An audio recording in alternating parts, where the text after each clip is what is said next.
ಮಂದಕರಿ ವರಾಭಯಕರಿ ಸೌಂದರ್ಯ ರತ್ನಾಕರಿ ನಿರ್ಧೂತಾಖಿಲ ಘೋರ ಪಾವನಕರಿ ಪ್ರತ್ಯಕ್ಷ ಮಾಹೇಶ್ವರಿ ಪ್ರಾಲೇಯ. ಎಲ್ಲರೂ ನಮಸ್ಕಾರ. ಸಾಕ್ಷಾತ್ ಶಿವನಿಗೆ ಅನ್ನವನ್ನು ಉಣಬಡಿಸಿದ ಅನ್ನಪೂರ್ಣೇಶ್ವರಿ ದೇವಸ್ಥಾನದಲ್ಲಿ ನಾವಿದ್ದೇವೆ. ಇವತ್ತು ನಡೆಯುವ ಜಾತ್ರೆ, ಹೋಳಿಗೆಯ ಜಾತ್ರೆಯ ಬಗ್ಗೆ ಇಂದು ಪತ್ರಕರ್ತರು ಹಾಗೂ ಉಪನ್ಯಾಸಕರಾದ ಶ್ರೀ ಶಿವಲಿಂಗ ಸಿದ್ಧಾಂತ ಅವರು ನಮ್ಮೊಂದಿಗಿದ್ದಾರೆ. ಈ ಜಾತ್ರೆಯ ವಿಶೇಷ ಬಗ್ಗೆ ಕೇಳೋಣ ಬನ್ನಿ. ಸರಿ, ಜಾತ್ರೆಯ ಬಗ್ಗೆ ಹೇಳೋದಾದ್ರೆ, ಈ ಜಾತ್ರೆ ಮಾಲಿಂಪುರನ್ನ ನಾವು ಬೆಲ್ಲದ ನಾಡು ಅಂತ ಕರೀತೀವಿ. ಮಾಲಿಂಪುರ ಬರೀ ಬೆಲ್ಲದ ನಾಡು ಅಷ್ಟೇ ಅಲ್ಲ, ಇದು ಅನ್ನದ ನಾಡು ಕೂಡ ಹೌದು.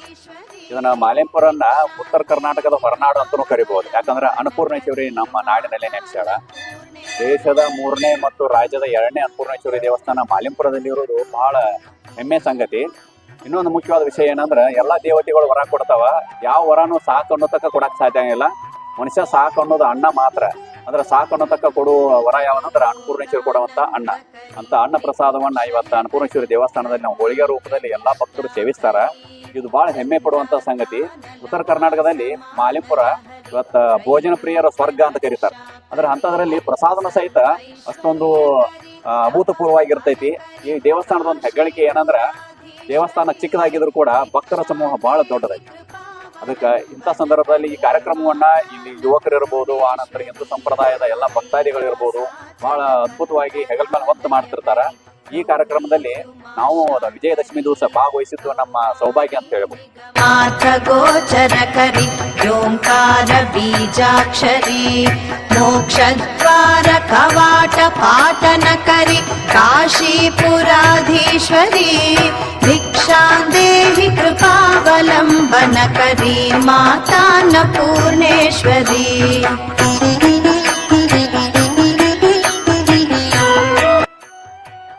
ಜೊತೆಗೆ ಸ್ಥಳೀಯರಾದ ಶಿವಲಿಂಗ ತೀರ್ಕೆ ಅವರು ನಮ್ಮ ಜೊತೆಗಿದ್ದಾರೆ. ಆದ್ಮೇಲೆ ಇದು ಮಹಾಲಿಂಗಪುರ ಈಗ ಪತ್ರಕರ್ತರು ಹೇಳಿದಂಗ ಈ ಭಾಗದ ಅನ್ನದ ನಾಡು. ಇಡೀ ರಾಜ್ಯದಲ್ಲಿ ಬೆಲ್ಲದ ಮಾರುಕಟ್ಟೆಗೆ 2ನೇ ಮಾರುಕಟ್ಟೆ ನಮ್ದಾಗಿತ್ತು. ಇವತ್ತು ಅನ್ನಪೂರ್ಣೆಯ ಆಶೀರ್ವಾದದಿಂದ ಈ ಭಾಗದಲ್ಲಿ 5-6 ಸಾವಿರ ಜನ ಬಂದು ಹೋಳಿಗೆ ತುಪ್ಪವನ್ನ ಸಾಕು ಎನ್ನುವವರೆಗೆ ಮನಪೂರ್ತಿಯಾಗಿ ಇಲ್ಲೆಲ್ಲರೂ ಊಟ ಮಾಡ್ಕೊಂಡು ಭೋಜನವನ್ನು ಮಾಡ್ಕೊಂಡು ಸಂತೈಸುವ ಒಂದು ಕಾರ್ಯಕ್ರಮ ಇವತ್ತು ನಡೀತೈತಿ. ಇಲ್ಲಿ ಉಡಿ ತುಂಬುವ ಕಾರ್ಯಕ್ರಮ ಇರ್ಬೋದು. ಈ ಕಾರ್ಯಕ್ರಮ ಹೇಗೆ ಪ್ರಾರಂಭ ಆತಂದ್ರ, ಈ ಭಾಗದೊಳಗೆ ಅನ್ನಪೂರ್ಣೇಶ್ವರಿ ನೆಲೆಸಾಳ. ಆ ಕಾರ್ಯಕ್ರಮವನ್ನು ನಾವು ಯಶಸ್ವಿ ಮಾಡೋಣ ಅಂತೇಳಿ ಒಂದು 4-6 ಜನ ಕೂಡಿ ಚರ್ಚೆ ಮಾಡಿದಾಗ ಜಾತ್ರೆಯನ್ನು ಮಾಡೋಣ ಅಂತೇಳಿ ಪ್ರಾರಂಭವಾದಂತಹ ಈ ಒಂದು ವಾಡಿಕೆ, ಅವಾಗ ಕೇವಲ 1 kg 1/2 kg ಬೇಳೆಯನ್ನ ಹಾಕಿ ಹೋಳಿಗೆ ಮಾಡಿ 4-6 ಜನರಿಗೆ ಉಳಿಸುವಂತ ಕಾರ್ಯಕ್ರಮ ಇವತ್ತು 150 kg ಬೇಳೆ, ಬೆಲ್ಲ, ತುಪ್ಪ 20 kg, ಆಮೇಲೆ 2.5 ಕ್ವಿಂಟಲ್ ರೈಸ್ ಮತ್ತು ಅಕ್ಕಿಯ ಅನ್ನ ಹಾಕಿಸಿಂದ ಇದು ವಿಶೇಷವಾಗಿ ಬೆಳಗಾವಿ ಕಿಚಡಿಯ ಅಕ್ಕಿಯನ್ನ ಮಾಡಿ ಎಲ್ಲರನ್ನೂ ಕೂಡ ಉಣಿಸಿ ತಣಿಸುವಂತಹ ಇಲ್ಲಿಯ ವ್ಯವಸ್ಥೆ ಇರ್ಬೋದು. ಆಮೇಲೆ ನೀಟಾಗಿ ಎಲ್ಲರನ್ನೂ ಕರೆದು ಊಟ ಮಾಡಿಸುವಂತ ವ್ಯವಸ್ಥೆ, ಮಹಾ ಪ್ರಸಾದ ಅನ್ನಪೂರ್ಣೇಶ್ವರಿಯ ಒಂದು ಸ್ಥಾನದಲ್ಲಿ ನಾವು ಇವತ್ತು ನೋಡ್ತಾ ಇದೀವಿ. ಆ ಕಡೆಗೆ ಹೊರನಾಡಿಗೆ ಹೋದಾಗ ನಾವೆಲ್ಲ ಹೆಂಗ್ ಅನ್ಬೋದಂದ್ರ, ಆ ಒಂದು ಸೃಷ್ಟಿ ಸೊಬಗಿರ್ಬೋದು, ಆಮೇಲೆ ಇಲ್ಲಿ ಬೆಳಗ್ಗೆ ನಾಷ್ಟ ಇರ್ಬೋದು, ಮಧ್ಯಾಹ್ನ ಊಟ ಇರ್ಬೋದು, ರಾತ್ರಿ ಊಟ ಇರ್ಬೋದು, ಅದನ್ನು ಸವಿದಂತವ್ರಿಗಂತೂ ಈ ಭಾಗದೊಳಗ ಈ ಹೋಳಿಗೆ ತುಪ್ಪದ ಊಟ ಬಹಳಷ್ಟು ಪ್ರಸಿದ್ಧಿಯನ್ನು ಪಡ್ಕೊಂಡೈತಿ. ಈ ಭಾಗದೊಳಗೆ ಬಹಳ ಬೇರೆ ಬೇರೆ ಜಾತ್ರೆಗಳು ಕೂಡ ನಡೀತಾವ. ಕಿಚಡಿ ಜಾತ್ರೆ ಅಂತ ಆಗ್ತೈತಿ. ಹಂಗ ಇದು ಹೋಳಿಗೆ ಜಾತ್ರೆ ಅಂತೇಳಿ ಕೂಡ ಪತ್ರಕರ್ತರು ಬಹಳ ಇಂಟ್ರೆಸ್ಟ್ ನಿಂದಾಗಿ ಅದನ್ನ ಬರೆದು ಇವತ್ತದು ಹೋಳಿಗೆ ಜಾತ್ರೆಯಾಗಿ ಪ್ರಸಿದ್ಧ ಆಗೈತಿ. 17 ವರ್ಷಗಳಿಂದ ನಡ್ಕೊಂಡ್ ಬಂದೈತಿ. ಇಲ್ಲೊಂದು ಟೀಮ್ ಇರುವಂತದ್ದು ಬಹಳಷ್ಟು ಇದನ್ನ ಅಚ್ಚುಕಟ್ಟಾಗಿ ಮಾಡ್ತಾರೆ. ಅವ್ರಿಗೂ ಕೂಡ ನಾವು ಧನ್ಯವಾದಗಳನ್ನ ಹೇಳ್ತಾ, ಎಲ್ಲರಿಗೂ ಕೂಡ ಈ ದಸರಾ ಹಬ್ಬದ ಹಾರ್ದಿಕ ಶುಭಾಶಯಗಳನ್ನು ಕೂಡ ನಮ್ಮೆಲ್ಲರ ಪರವಾಗಿ ಪುರಾಧೀಶ್ವರಿ ಭಿಕ್ಷಾಂದೇಹಿ ಕೃಪಾವಲಂಬನ ಕರಿ ಮಾತಾನ್ನಪೂರ್ಣೇಶ್ವರಿ. ಮಾಹಿತಿಗಾಗಿ ಮಹಾಲಿಂಗಪುರ ನಗರದ ಉದಯವಾಣಿ ದಿನಪತ್ರಿಕೆಯ ವರದಿಗಾರರಾದ ಶ್ರೀ ಚಂದ್ರಶೇಖರ್ ಮೋರಿ ಸರ್ ಅವರು ನಮ್ಮ ಜೊತೆಗಿದ್ದಾರೆ. ಸರ್, ಇನ್ನಷ್ಟು ಈ ದೇವಸ್ಥಾನದ ಬಗ್ಗೆ ಮಾಹಿತಿ ಹೇಳೋದಾದ್ರೆ. ನಮಸ್ಕಾರ ಆತ್ಮೀಯರೇ, ಬಾಗಲಕೋಟೆ ಜಿಲ್ಲೆಯ ಮಹಾಲಿಂಗಪುರವು ಜಗದ್ಗುರು ಮಹಾಲಿಂಗೇಶ್ವರರ ಪುಣ್ಯ ಕ್ಷೇತ್ರವಾಗಿದೆ.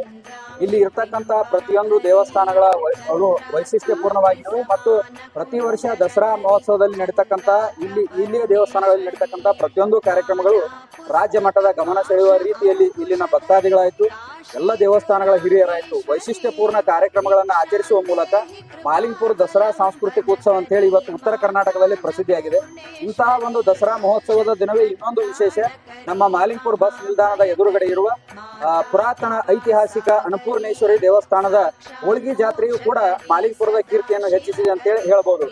ಈ ದೇವಸ್ಥಾನವು ನಮ್ಮ ಗುರುಗಳು ಹೇಳಿದ ಹಾಗೆ ಅತಿ ಚಿಕ್ಕ ದೇವಸ್ಥಾನವಾಗಿದ್ದರೂ ಕೂಡ ಇವತ್ತು ಹೋಳಿಗೆ ಜಾತ್ರೆ ಅಂತ ಹೇಳಿ ಪ್ರಸಿದ್ಧವಾಗಿದೆ. ಜೊತೆಗೆ ಈ ಒಂದೇ ದಿನದ ಜಾತ್ರೆಯಲ್ಲಿ ಸುಮಾರು 7-8 ಸಾವಿರ ಜನ ಬಂದು ಇಲ್ಲಿ ಮಹಾಪ್ರಸಾದವನ್ನು ಸ್ವೀಕರಿಸಿ ಹೋಗ್ತಾ ಇದ್ದಾರೆ. ಆ ಜಾತ್ರೆಯ ವ್ಯವಸ್ಥೆಗಾಗಿ ಸುಮಾರು 17-18 ವರ್ಷಗಳಿಂದ ಇಲ್ಲಿಯ ಭಕ್ತಾದಿಗಳು ಆಯ್ತು, ಈ ದೇವಸ್ಥಾನದ ಟ್ರಸ್ಟಿಯವರಾಯ್ತು ಬಹಳಷ್ಟು ಕಾಳಜಿಯಿಂದ ಈ ಒಂದು ಜಾತ್ರಾ ಮಹೋತ್ಸವವನ್ನು ಆಚರಿಸುತ್ತಾ ಬಂದಿದ್ದಾರೆ. ವಿಶೇಷವಾಗಿ ಉತ್ತರ ಕರ್ನಾಟಕದಲ್ಲಿ ಇರತಕ್ಕಂತ ಏಕೈಕ ಅನ್ನಪೂರ್ಣೇಶ್ವರಿ ದೇವಸ್ಥಾನ ನಮ್ಮ ಮಾಲಿಂಗ್ಪುರದಲ್ಲಿ ಇದೆ ಅನ್ನೋದು ಬಹಳ ಹೆಮ್ಮೆಯ ಸಂಗತಿ. ಅದಕ್ಕಾಗಿ ಸುತ್ತಮುತ್ತಲಿನ ಎಲ್ಲ ಸಾರ್ವಜನಿಕರಾಯ್ತು, ಮಾಲಿಂಗ್ಪುರದ ನಮ್ಮ ಎಲ್ಲ ಭಕ್ತಾದಿಗಳಾಯ್ತು ಪ್ರತಿ ವರ್ಷನೂ ಕೂಡ ತಪ್ಪದೇ ಈ ದೇವಸ್ಥಾನಕ್ಕೆ ಬಂದು ತಮ್ಮ ಇಷ್ಟಾರ್ಥಗಳಿಗಾಗಿ ಇಲ್ಲಿ ಬೇಡಿಕೊಂಡು ಅವರು ಕೂಡ ಸ್ವಯಂ ಪ್ರೇರಿತವಾಗಿ ಈ ದೇವಸ್ಥಾನಕ್ಕೆ ತಮ್ಮ ಭಕ್ತಿ ಸೇವೆಯನ್ನು ಸಲ್ಲಿಸುವ ಮೂಲಕ ಈ ದೇವಸ್ಥಾನದ ಜೀರ್ಣೋದ್ಧಾರಕ್ಕಾಗಿ ಕೂಡ ಶ್ರಮಿಸ್ತಾ ಇದ್ದಾರೆ. ಅದಕ್ಕಾಗಿ ನಾ ಎಲ್ಲ ಭಕ್ತಾದಿಗಳಲ್ಲಿ ವಿನಂತಿ ಮಾಡಿಕೊಳ್ಳೋದು ಏನಂದ್ರೆ ಮಾಲಿಂಗ್ಪುರದಲ್ಲಿ ಇರ್ತಕ್ಕಂಥ ಅನ್ನಪೂರ್ಣೇಶ್ವರಿ ದೇವಸ್ಥಾನಕ್ಕೆ ತಾವೆಲ್ಲರೂ ಬರಬೇಕು. ಈ ಒಂದು ಹೋಳಿಗೆ ಜಾತ್ರೆಯಲ್ಲಿ ಭಾಗವಹಿಸಿ ಆ ದೇವಿಯ ಒಂದು ಆಶೀರ್ವಾದವನ್ನು ಪಡೆದು ಮಹಾಪ್ರಸಾದ ಸ್ವೀಕರಿಸಿ ಈ ಜಾತ್ರೆಯನ್ನು ಯಶಸ್ವಿಗೊಳಿಸಬೇಕೆಂದು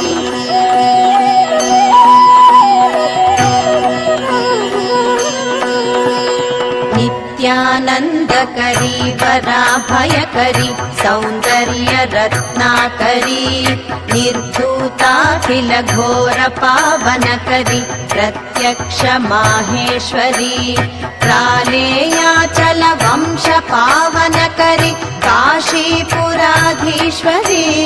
भिक्षां देहि कृपावलम्ब